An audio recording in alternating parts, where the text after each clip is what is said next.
There's a ton of noise out there. So how do you get decision makers to pay attention to your brand? Start a podcast and invite your ideal clients to be guests on your show. Learn more at sweetfishmedia.com.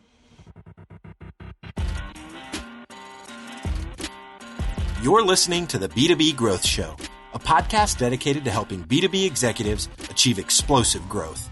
Whether you're looking for techniques and strategies or tools and resources, you've come to the right place. I'm James Carberry. And I'm Jonathan Green. Let's get into the show. Welcome back to the B2B Growth Show. This episode is sponsored by Directive Consulting, the B2B search marketing agency.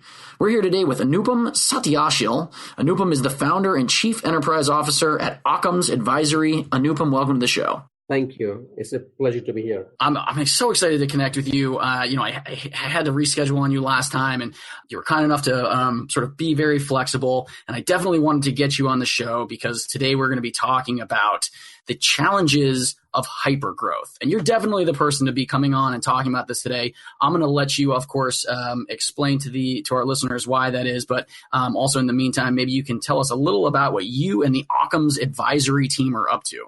So Occams Advisory, to just give a 15-second background, started off as a niche financial services business focusing more on investment banking and risk advisory kind of work way back in 2011-12.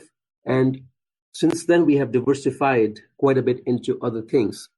So our hypergrowth comes from, I guess, having a lot of clients who are happy with us, but B, also because we have diversified the services we offer to them.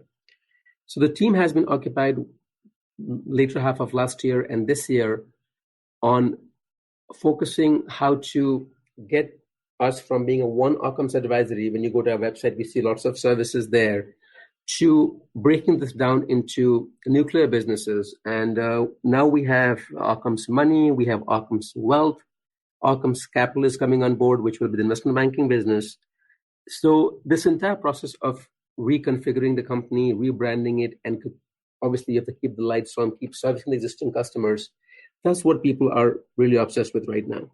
Yeah, well, and certainly congratulations on your growth. I mean, the topic today is the challenges of hypergrowth, which sounds like a great problem to have. I mean, we're growing so incredibly that it's causing problems. And thinking about then how do we deal with it? So we've actually got four things, Anupam, that we're going to be talking about today: challenges of hypergrowth, and we're going to start off with this idea of being willing to accept imperfection. So Anupam, tell us a little about what you mean by that.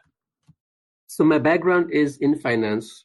I got my MBA in finance and economics from NYU. I was a banker after that. All that should make it easy to believe that I'm a guy who pretty much seeks a lot of quality and perfection, preferably in all that we dish out to our clients and everything that we do. However, as we have grown, you really cannot but have to deal with accepting something which I call now is better than perfect, which I think is also a tagline which Facebook uses a lot. Interesting that it's become so powerful because of them now.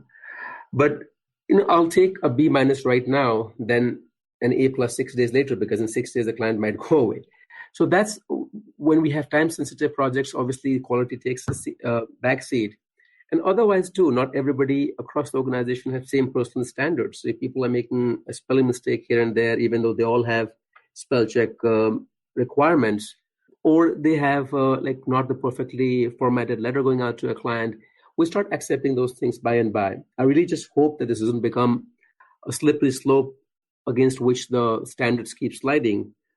So there's a delicate balance. You don't want to stop everything which is less than perfect, but you absolutely want to make sure that people understand that there is only so much that you can compromise with. So it's overall a delicate balancing, like hypergrowth overall is, or somebody can say running business overall is.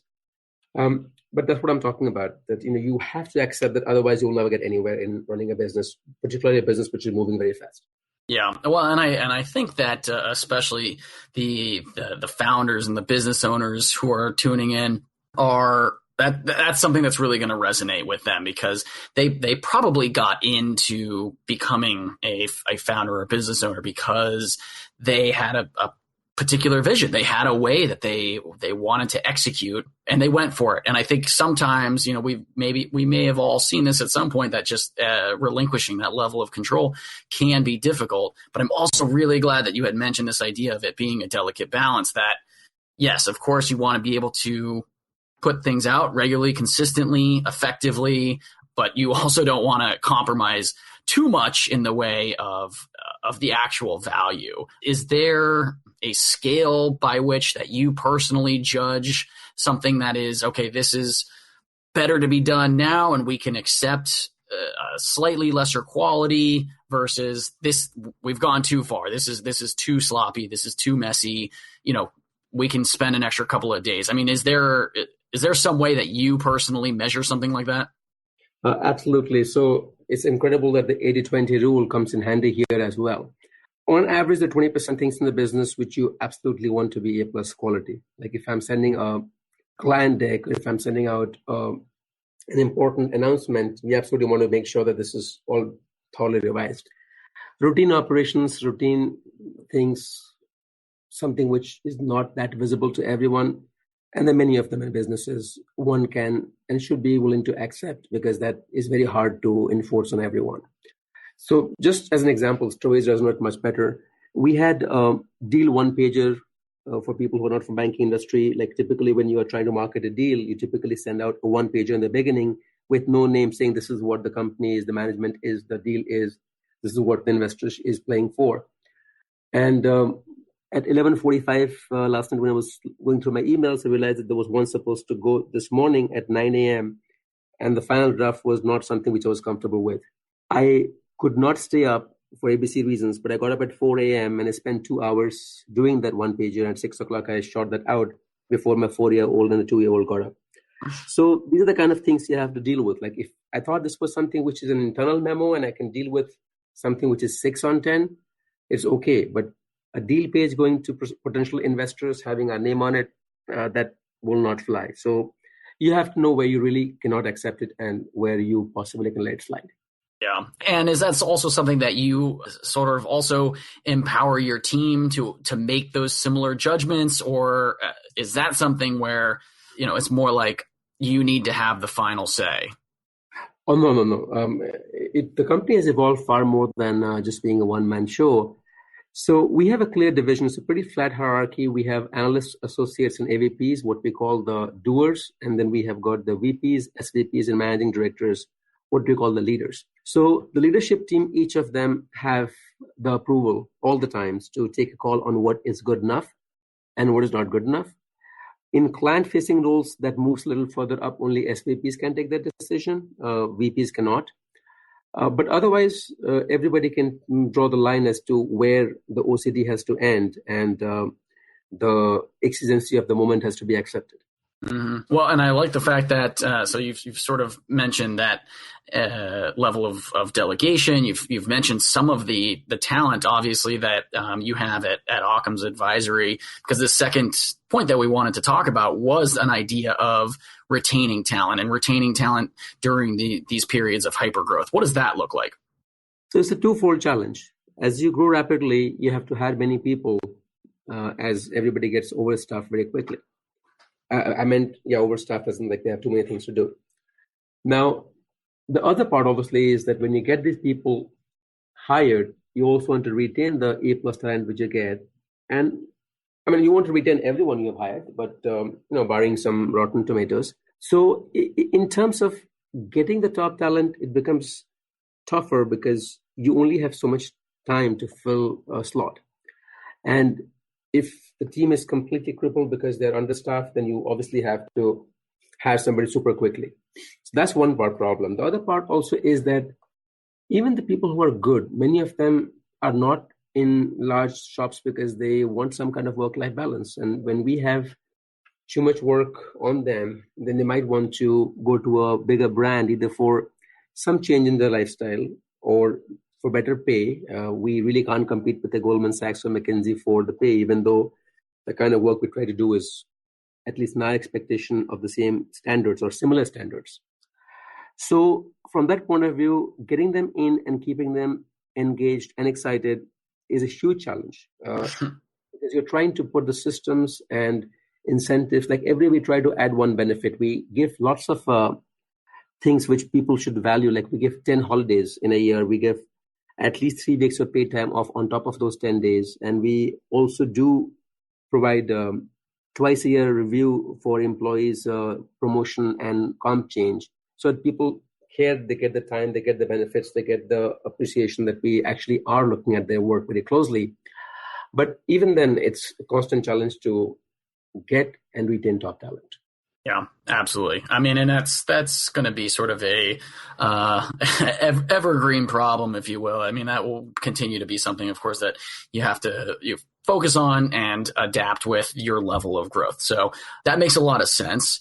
Another problem that I think, of course, a lot of people experiencing a level of hypergrowth are going to see is this idea of, cash flow. What do they do, and what has been your experience? So luckily, we have been in a business which pays out cash pretty quickly. So we started off as a lot of consulting assignments. That's what the banks and risk advisory businesses do. So they got paid in a predictable fashion.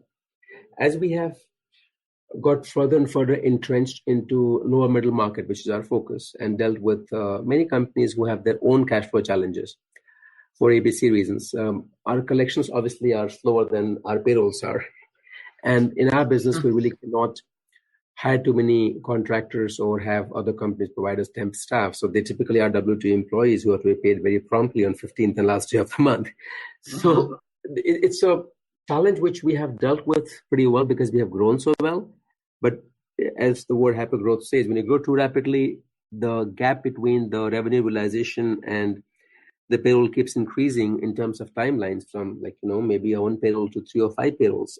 And that's where we have had to rely on my putting in more of my own money, or even surrendering my 401k a year and a half ago. I had a pretty big balance and I broke everything out, took the 10% hit and put all the money in the business. I said, I'm betting that this stock will do better than the Facebook and the Apple, which I was invested in. I mean, they have done very well, by the way. So there was a bit of a personal setback in terms of retirement planning and things like that. I'm in mid-40s, not necessarily like a 20-year-old guy who can take those many risks or should take those many risks. Also trying to balance all aspects of life, like being a parent and husband. Obviously, you have to think of family security as well. But I didn't have many choices at that time, so I did that. And since then, we obviously have benefited from very generous credit lines from credit card companies and banks. So we continue to do fine. We don't have any urgent need to go seek investors or things like that. But yeah, it's a problem which ultimately stops at the founder or founders. So you can't escape it as long as you're growing rapidly, unless you create some kind of cash cow, which we are trying to create, but we haven't done. Yeah, then that's no longer a problem. So I mean, that's interesting. Is that when it at the end of the day, it comes down to the owner, the founder. To are you saying it comes down to this person to create a solution, surround him or herself with the right kinds of people that will help him create a solution, or even if it's making that hard call of cash flow is a huge problem, there is no solution, it's time to throw in the towel. I mean, what should be the main takeaway for our listeners? I would say that being an entrepreneur is not for the faint of heart. We all know that. We know that about 50% of this country is self-employed, but just about 5% of the overall population is actually running a business. Many of them are people who are they just work by themselves, and that's why they're called self-employed. They don't have a team. They don't have a business objective or evaluation target which they're chasing in terms of how big the business has to be. So those 3 to 5% people who actually are in leadership roles where they have to worry about the payroll for 50, 60, 100 people. I mean, if they're professional CEOs, it's easier because they go to stockbrokers. The stockholders to get their money. If they are entrepreneurs who are founders, then obviously they have to look in their own pockets. I didn't have a partner to support through these times. So far it has been that when it comes down to it, I have to find some kind of solution. But in a general sense of the word, somebody who really is committed to an objective and has seen an opportunity, I would say they should not stop till they actually have achieved it, because either their initial assumption that there is a real business to be built here was wrong, then they have to wait till it's proven that way, or they have to keep finding cash from their own pockets, from retirement accounts, dads, moms, grandparents, friends, family. I mean, there are all these rounds, right? Mm-hmm. Yep. The investors, the banks, whoever gives you money. It's a cost of trying to achieve something which obviously is bigger than one person or a team of people. They're trying to create a brand, a business, which hopefully is solving problem for many people and has a bright future. So if that's what you're fighting for, you should not really throw in the towel till you really have tried everything which is possible. And I mean, really everything. I've seen people say, I want to be an entrepreneur, but I want to go to sleep at 10 p.m. every day. I said, then you're on the business. We're trying to hire a CEO. I'm not kidding. He's a very high profile person. Our operations, so we have some VP level people ops, but we don't have a COO in the US. We're trying to hire one. And he said that, you know what, this is a transnational company and you may be having calls at 4 a.m. and like at midnight. Those are things which I can't do. I want at least my sleep time. I'm cranky if I can't sleep properly. And I said that, well, you have some flexibility about when you want to be in a call, but you really can't be sleeping 10 to 5 every day if that's what you want to do. So you would disqualify yourself for this job. So overall, it's not just the money part. Also, there's so much blood, sweat, tear. The proverbial one goes into running a business. It's story time, and this growth story is about eSub, a project management SaaS company specifically for subcontractors. Even though they had incredible customer retention, they struggled with growth. Being a niche service, they discovered that there was little demand expressed for their solutions within search engines. To take on this challenge, eSub hired Directive Consulting, the B2B search marketing agency. After refining, targeting, pre-qualifying clicks within ad copy, and developing custom landing pages, Directive was able to increase eSub's marketing qualified leads by 71%, while decreasing their cost per lead by 65%. I have a hunch that Directive can get these kind of results for you too. So head over to directiveconsulting.com and request a totally free custom proposal. That's directiveconsulting.com. All right, let's get back to the show. Yeah, and it's true. It's some of those hard questions that you have to ask yourself. What am I willing to sacrifice to realize that vision, to realize that dream, and whether or not entrepreneurship is for you at the end of the day. So that makes a lot of sense. Anupam, this fourth challenge of hypergrowth is definitely something that Occams Advisory deals with. A lot of our listeners are probably also going to deal with to a certain extent, maybe in slightly different ways. But let's talk about then regulations and sort of the challenges that you've seen. So it's a touchy topic, more so in today's times. So I would try to stay on the right side of the line. As a promoter and operator and owner, whatever you call it, of a business, you want to focus on the business. But we live in an ecosystem in which obviously there are regulations, and I respect them. But I do feel that to be efficient and effective, regulations should be easy to understand, easy to follow, and preferably administered by as few agencies as possible. Unfortunately, in the US, we have a very complex tax code. We have lots of regulatory agencies at federal level, at state level, and then there are obviously many other informal agencies like today's social media and, the Yelps of the world and the Better Business Bureaus and so on and so forth. And I'm all for it. People need to have a place where they can talk about things. But going back to the regulation part, US, even the corporate law for the matter, we started off as a New Jersey corporation. Then we had to go to New York, so you have to get a foreign certificate as an authority to do business. So we have gone to more than 10 states in the last 5-6 years. So for every state, you have to deal with at least 4 or 5 agencies. So by the time you get done with this, just for running payrolls in 10 states, you have to deal with 50 different agencies all said and done. Then we have licenses. Then we have FINRA. Then we have got Social Security, IRS. It's Medicare. There's so many departments where you have to provide information and you have to do those things. It all works fine if everything is going good. But if either party makes an error, and they happen, this is a part of business, then sometimes they get beyond the control of the finance team and they come on the land on my desk, or sometimes we have to anticipate them. The other interesting mix is because being as an international company, we also have to pay close attention to where we are getting taxed. So that also is also delicate balancing. Like you don't want to be violating any rules at the same time. You don't want to be paying everything in taxes. So between all that, it's a lot of focus or mental energy which a CEO or CFO have to pay to regulations to make sure that you don't land up with something.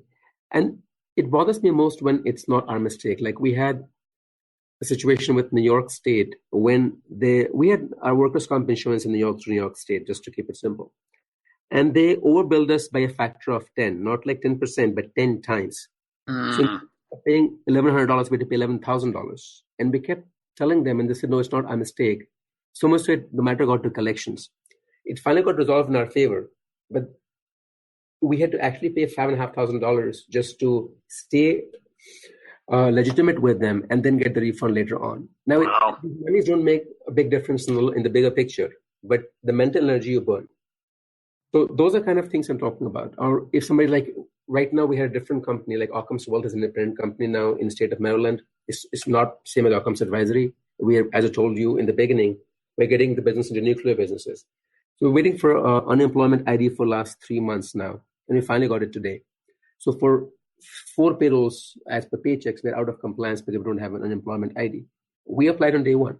So as you can see, these things get escalated to beyond a certain point that, hey, this is a problem in brewing, we might get fined or something. And we look at exception reports, but you get the drill of what I'm saying. If we could have not deal with this in a perfect world, I would be happy. But this is a challenge. If you grow rapidly, you go in multiple states, you go in multiple countries.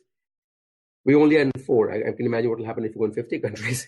So don't envy the large corps who are in 50, 60, 100 countries. They must be having very crazy regulation challenges. But that's one thing which one wishes were simpler. Like there were uniform tax codes and flat slabs and not like a million deductions one can take, because it also tempts you to take deductions. So those are the kind of things I'm talking about. So between tax codes and multiple regulatory agencies and obviously the requirement to stay compliant to all of them, it's a challenge. It's definitely a challenge for any business. Absolutely. Well, I mean, Anupam, when you put it like that, it sounds like actual work if you want to have a business, if you want to run a company. So I know it's not always what everyone wants to hear, but very important things to think about, sort of at the end of the day, where your priorities are, where you want to be spending your energy and kind of what you're hoping to achieve. So speaking of achievements, Anupam, one of the things that we've been asking all of our guests, and I know that this is an important question for you as well. We talked very briefly about it before we started recording, but we want to know, Anupam, in terms of your legacy, what kind of legacy are you hoping to leave behind at the end of the day, whether that is personally, professionally, or even a combination of the two? So I have to go a lot into history to talk about this. As we all know, these things get defined at the root. I come from a very, I would say, average income, maybe below average income family from a rural part of India. And growing up, because of various reasons, including subpar financial situation, I could not get any formal schooling for many years. I was about 14 years old when I got into school for the first time. Wow. Luckily, it wasn't in kindergarten. I went to school I had some self-studying done, and I went to school in 8th grade. But obviously, through these years, I have seen a lot of kids have the same problem. I mean, I was lucky enough to get an opportunity and get as far as I have come. But millions and millions of kids worldwide don't get a chance to go to school. I mean, let alone go to school, they don't get a chance to eat food or drink water or things like that. At the same time, we know that with every passing day, the wealth is concentrating in fewer and fewer hands. Now, I'm by no means a fan of socialism or communism. I'm simply stating that means that people who are controlling those resources, they have a huge responsibility to people who don't have anything or have very little things. So that's the background and the ideology I'm talking about. In terms of what personally means to me is that we as an organization and I as a person and we as a family try to put in as much money into charity as we can. I am a co-founder of a charity as well. It has been in operation for 13 years. It focuses on social, psychological, and educational needs of children. We work in more than 7 countries. We have put in more than 100,000 kids to school in this last 13 years. just last week, I got it was the best thing I got all year. It's just 3 months so far in the year, but best thing all year. Some kid in Idaho, he ran a 10K. He's in senior program in high school. He ran a 10K in Idaho. He raised $450 and sent me a money order with a handwritten note that I want lots of kids to get books to read. And like I got, tears in my eyes. Like somebody actually cares. And in a place like Idaho, it's not like New York City, about kids in developing world. I was so touched. Wow. And we matched that money. We put that into the trust to get lots of books. We send lots of books to places like Guatemala, Honduras, all these places where we know that kids have problems. Jamaica, even closer home in downtown Baltimore, in Queens, in Harlem, we do all those things. So in terms of legacy, in one word, we have to leave, one sentence, we have to leave a better world behind than the one we got. It's a very big responsibility. If I want to leave a better world behind, I'm saying I can make a difference to the world. And that statement gives us a chance to actually make a difference, whether it's in terms of one brick in the better place, or one kid educated, or a better family, or better kids, whatever it might be. So personally for me, before I breathe my last, I would like to see every kid in this world go to school, which obviously is a dream beyond imagination of even Gates Foundation. So I don't know how it's going to happen, but that's what I would actually want my legacy to be, that all the kids in the world go to school. Let's hope and pray it happens. Yeah. Well, that's an incredibly powerful answer. And certainly the story paints a very vivid picture. And, Anupam, it's just one of the most beautiful answers to that question I think we've ever gotten on the show. So we're so honored to have had you on the show, to have made this connection. I know that our listeners are going to get a lot out of not only hearing about that story on a personal level, but also the content and the wisdom that you shared with us on today's episode. So if anyone out there is interested in connecting with you, they want to find out more about today's topic, they want to find out more about Occams Advisory, they want to find out more about your story, what is the best way for them to go about doing that? So we have an email on the website, info@occamsadvisory.com. We get lots of inbound queries for employment, for all those things. There's somebody who monitors that email, actually more than one person, and they always get routed to the right person. They always can get my personal email from the same source. I do reply to most of my emails within 1 week, if not. When I say all my emails, I don't mean all my emails. I mean any email which I don't know about, I still reply to it pretty much within 1 week. Mm-hmm. So I'll be happy to answer any questions. Well, that's fantastic. Yes, and the emails may not be perfect, but you've been willing to accept imperfection. You will get it done, which I think is fantastic. So, Anupam, thank you again so much for taking some time out of your schedule, for being here with us on the show. It really was a pleasure getting to interview you today. Thank you so much. I really appreciate the opportunity. There are lots of ways to build a community, and we've chosen to build the B2B growth community through this podcast. But because of the way podcasts work, it's really hard to engage with our listeners. And without engagement, it's tough to build a great community. So here's what we've decided to do. We're organizing small dinners across the country with our listeners and guests. No sales pitches, no agenda, just great conversations with like-minded people. We'll talk business, we'll talk family, we'll talk goals and dreams. We'll build friendships. So if you'd like to be a part of a B2B growth dinner in a city near you, go to b2bgrowthdinners.com. That's b2bgrowthdinners.com. Thank you so much for listening. Until next time.